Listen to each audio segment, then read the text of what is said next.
aleluia, aleluia, aleluia, aleluia, aleluia, aleluia, aleluia, aleluia. O Senhor esteja convosco. Ele está no meio de nós. Proclamação do Evangelho de Jesus Cristo segundo Mateus. Glória a vós, Senhor. Naquele tempo, quando soube da morte de João Batista, Jesus partiu e foi de barco para um lugar deserto e afastado. Mas quando as multidões souberam disso, saíram das cidades e o seguiram a pé. Ao sair do barco, Jesus viu uma grande multidão. Encheu-se de compaixão por eles e curou os que estavam doentes. Ao entardecer, os discípulos aproximaram-se de Jesus e disseram: Este lugar é deserto e a hora já está adiantada. Despede as multidões para que possam ir aos povoados comprar comida. Jesus, porém, lhes disse: Eles não precisam ir embora. Dai-lhe vós mesmos de comer. Os discípulos responderam: Só temos aqui 5 pães e 2 peixes. Jesus disse: Trazei-os aqui. Jesus mandou que as multidões se sentassem na grama. Então pegou os 5 pães e os 2 peixes, ergueu os olhos para o céu e pronunciou a bênção. Em seguida partiu os pães e deu aos discípulos. Os discípulos os distribuíam às multidões. Todos comeram e ficaram satisfeitos, e dos pedaços que sobraram, recolheram ainda 12 cestos cheios. E os que haviam comido eram mais ou menos 5.000 homens, sem contar as mulheres e crianças. Palavra da salvação. Glória a vós, Senhor.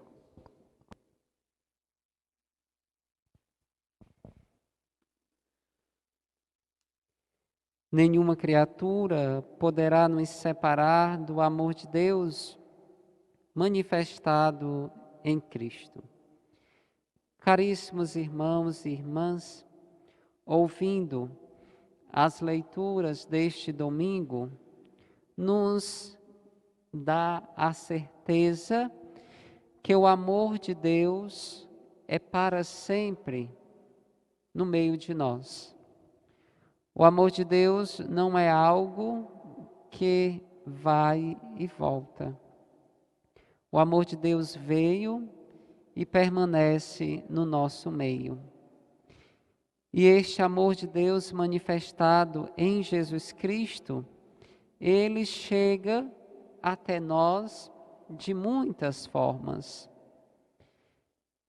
São Paulo aos Romanos, faz uma grande pergunta que muitos não sabem responder, Quem nos separará do amor de Cristo? E ele mostra para nós grandes situações que poderiam nos afastar do amor de Cristo. Mas não nos separa, porque o amor que une nós, seres humanos, a Deus, não é um amor qualquer. É um amor que veio do próprio Deus, e este amor se encarnou no nosso meio e habita em nós. O amor que nós dizemos que temos uns para com os outros, o amor que nós dizemos que amamos a Deus, não é um amor humano, é um amor divino, Antes que nós amássemos a Deus, Deus já nos amou por primeiro. Então é o amor de Deus que reflete, que está em nós, que faz, né, que reflete para que a gente possa amar os demais. Não é um amor que foi criado pelo ser humano, mas é um amor que sai do próprio coração de Deus e chega ao ser humano e que irradia e chega ao próximo. E este amor volta, né, a Deus por nós. E São Paulo conclui, né? Nada, nenhuma criatura qualquer será capaz de nos separar do amor de Deus por nós, manifestado em Jesus Cristo. Então, essa grande manifestação de Jesus no nosso meio apresenta o amor de Deus pela humanidade.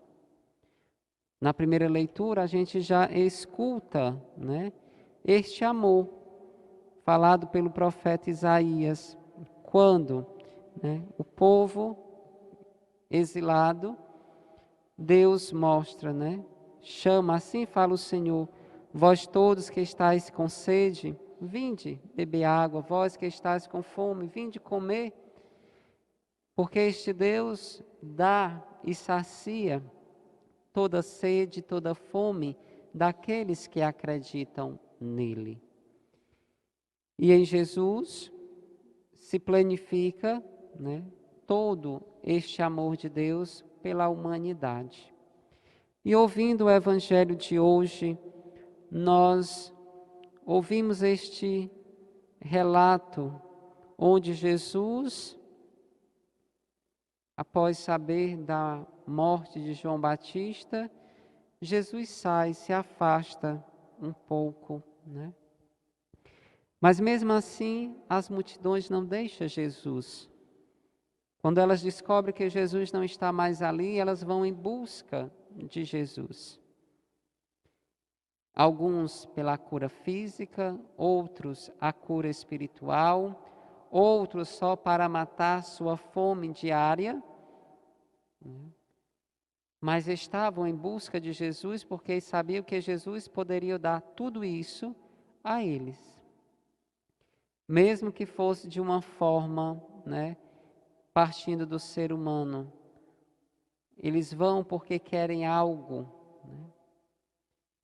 Mas Jesus olha para aquele povo, sente compaixão e cura, né, aqueles que estão ali doentes.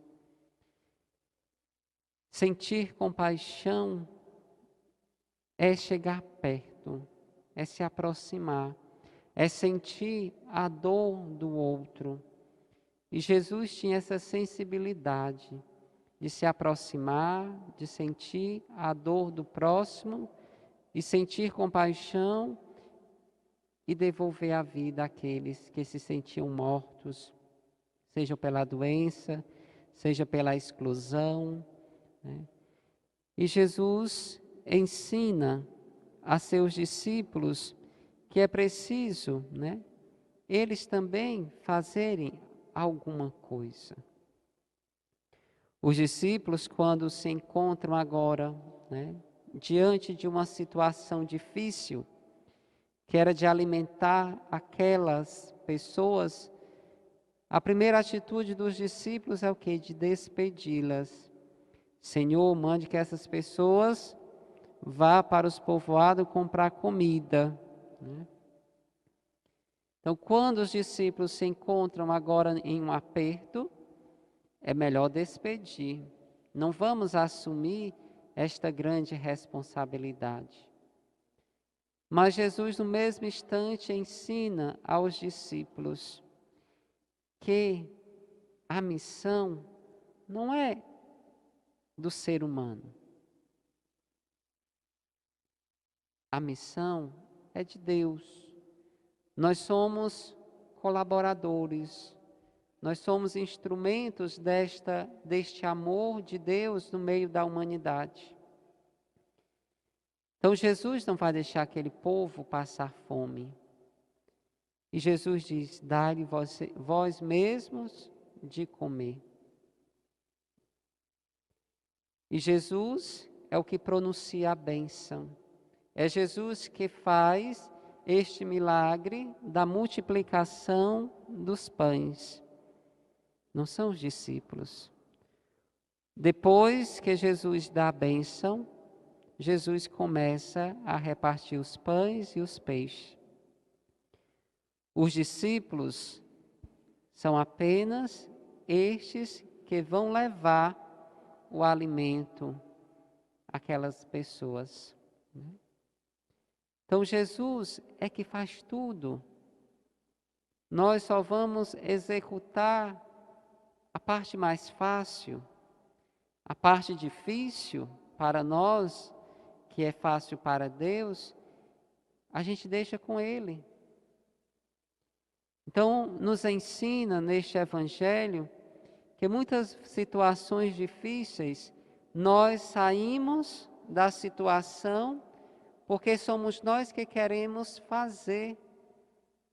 E a gente sabe que é impossível para nós, mas para Deus não é. Então é preciso chegar a Jesus e dizer: Senhor, realiza, né? Que nós vamos executar. Então Ele planeja, Ele faz a parte mais difícil e nós vamos executando no nosso dia a dia. Mas quando nós, seres humanos, queremos fazer tudo, nós queremos pensar, nós queremos fazer e depois executar, fica difícil. Então, na vida com Jesus, para os seguidores de Jesus, cada um exerce a sua função na sua condição. E ali a condição de fazer o milagre não era dos discípulos, era de Jesus. A missão dos discípulos era de ir alimentar, de pegar aquele alimento, dar a Jesus para que ele, rezando ao Pai, pudesse multiplicar. Mas quando nós encontramos situações difíceis, qual é a melhor forma de fazer? Abandonar, jogar fora, se afastar, não se envolver com aquela situação. Jesus ensina diferente, né? Precisamos sim sentir compaixão da dor do outro, da situação que o outro está passando, e nós vamos sim ajudar, confiando que aquilo que é impossível para nós seres humanos é possível para Deus. Então nós somos convidados a fazer essa experiência do acreditar em Jesus. Que o impossível, Ele pode realizar sim na nossa vida. Que tudo que é impossível, né, para nós, Deus é capaz e Ele torna possível. Então que a gente não seja incrédulo.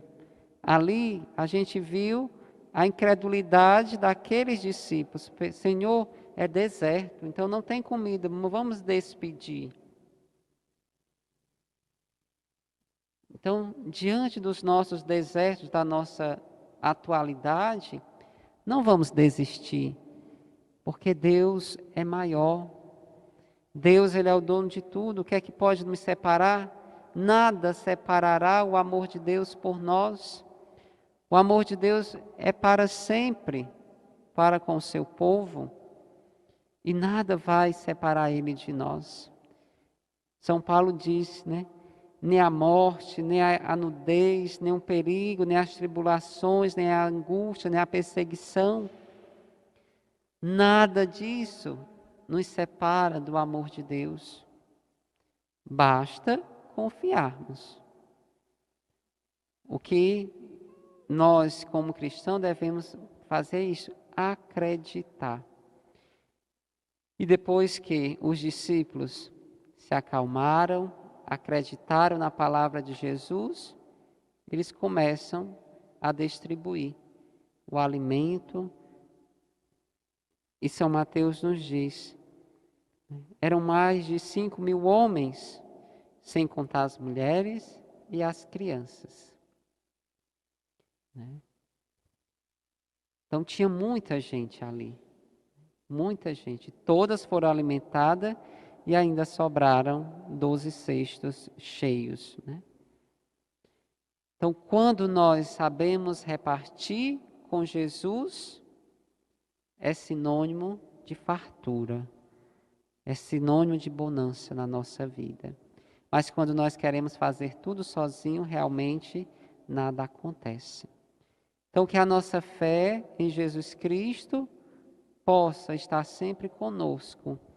E a nossa fé faça que todos nós acreditemos que nada vai nos separar do amor de Deus e que Ele sempre continuará nos amando como somos. Então, que nós possamos nesta Eucaristia pedir a graça da fé, do acreditar no impossível. Porque pode ser impossível para nós, mas para Deus é possível. Que o Senhor nos abençoe, que neste mês vocacional nós possamos estar rezando por todas as vocações específicas da nossa igreja.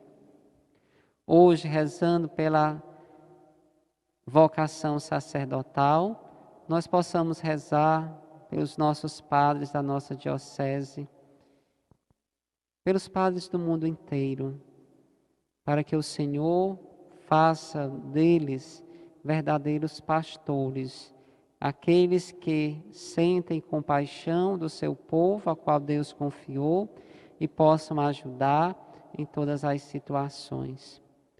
Que a gente não critique, que a gente não fale mal, mas que a gente reze pelos nossos sacerdotes, porque a oração, ela pode tornar tudo possível na nossa vida. Então a oração pode transformar a vida de muitos sacerdotes. E nós todos temos o direito de rezar uns pelos outros. Então, nesta semana, nós possamos rezar pela vocação sacerdotal. Que Deus nos abençoe e possa nos livrar de todos os males. Louvado seja nosso Senhor Jesus Cristo. Para sempre seja louvado.